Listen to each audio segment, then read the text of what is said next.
Orthobiologics is a developing branch within regenerative medicine, using patients' own cells to help facilitate the repair and healing of the musculoskeletal system. While this may sound like something that is only possible in science fiction, it is in fact an incredibly safe medical field with a growing body of research. How can Gordon Ramsay help to explain how it works? Stick around and you'll find out.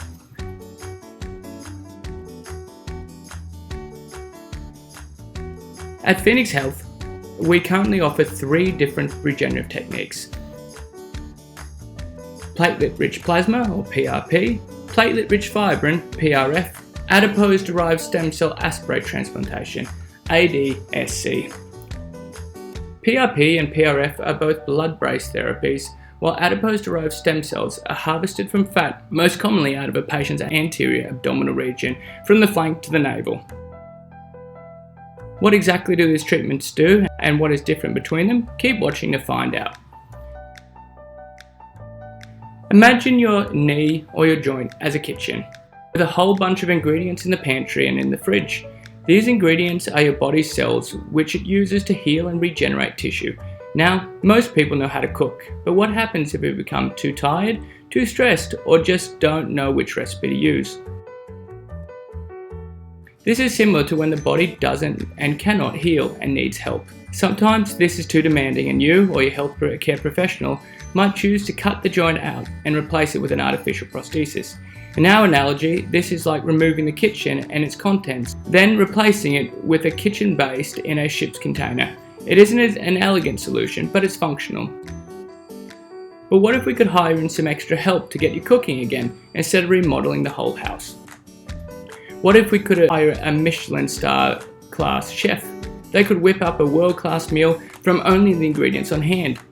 There would be no longer a need to remodel the house. This is exactly what orthobiologics can help do for injuries or wear in your joints. Platelet-rich plasma is taken from the patient's blood by spinning it at high speed in a centrifuge, breaking the cells apart and separating them so that we can identify and take out the platelets, growth factors, and white blood cells. These are the ingredients that help the tissue heal.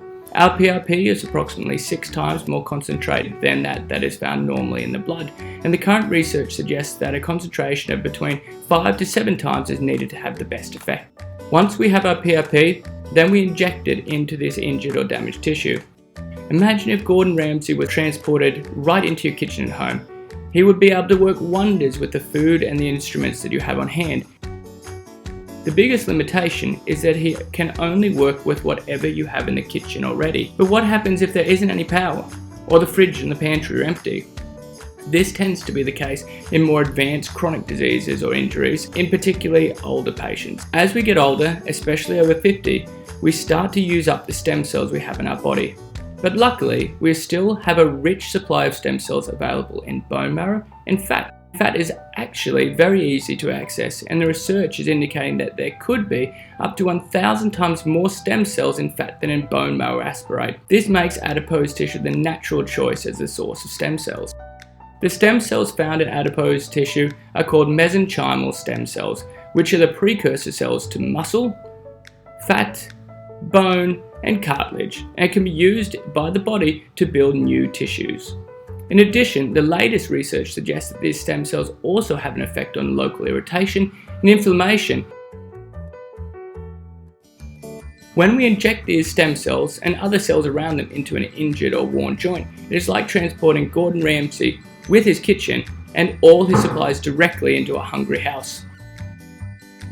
Sounds amazing, right? As with everything, there is a cost to this transplantation. With all these new ingredients and equipment, we need more power. And so PRP, and possibly PRF, has to be used to stimulate growth and repair.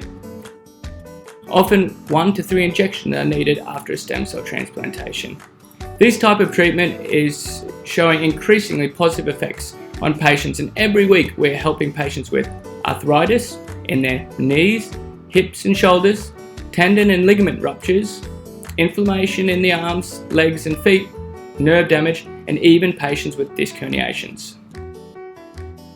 It is an incredibly exciting time, and while we are constantly following the latest research, we are proud at Phoenix Health to be pioneering new methods and offering new generation treatments to our patients today.